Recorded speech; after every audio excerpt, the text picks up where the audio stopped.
morning, everybody. It's August 31st at 9:07 a.m. We're here for negotiations between the city of Pocatello and the local fire union. And sorry, I'm apparently squeaky this morning. Welcome back. We're sorry to be here again. If I sound like a frog this whole time, I'm going to be unhappy, so in a sec.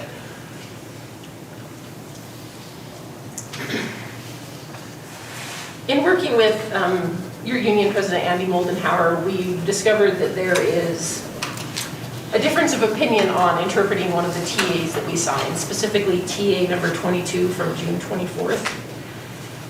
In discussions with Andy, just understanding where we're coming from on both sides, the city is willing to pass along an amendment proposal to that TA, if now is a good time. Yeah. And considering I sound like Kermit the Frog this morning, I'm going to let you read it before I start talking in hopes that the frog goes away.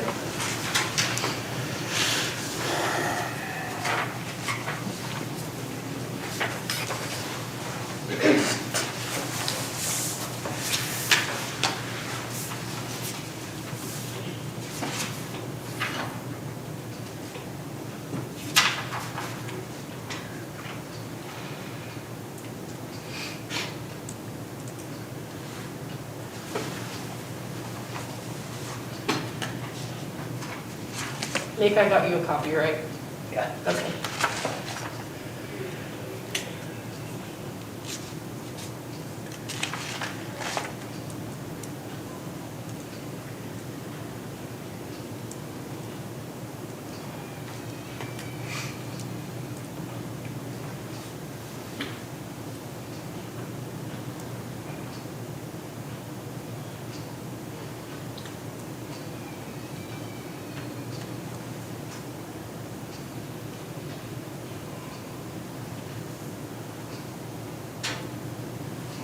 So the amendment that the city is offering to this TA is we struck number 2, subsection 2, the policy document discussion will occur because we've already started that, so it's no longer relevant.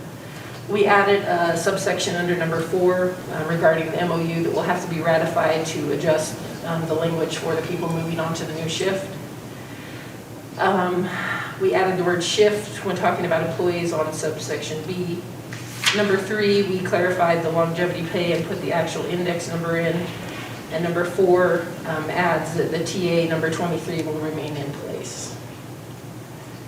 And Okay. B also adjusted the FLSA cycle from 18-day to 24.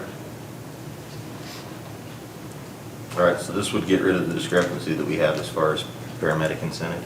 Yes, it addresses that incentive. We believe it clears that up for you, but we want to make sure. By going with that index number. rather Sorry? than- Yeah, we put the exact index number, which is the 1% raised, applied to the language that's applied in the CBA from the 3rd year of the last agreement. Yeah, I had to backwards calculate that and look it up. Mick, you're always the person I use because you're at the max of the scales. I'm like, Mick, I can look at Mick's. See where he's at.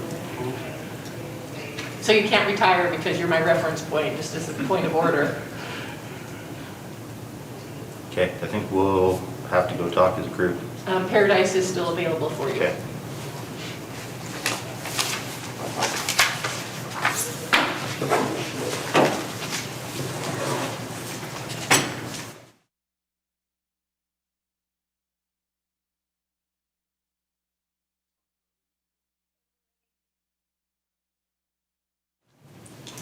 Okay, so we have a counter, and recognizing that you guys have increased the FLSA cycle from 18 to 24 days, our counter, and I've only got one, I just used yours rather than typing it up, but on part 4, it was just striking the trial period.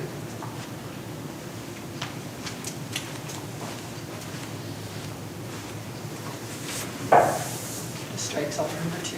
Okay.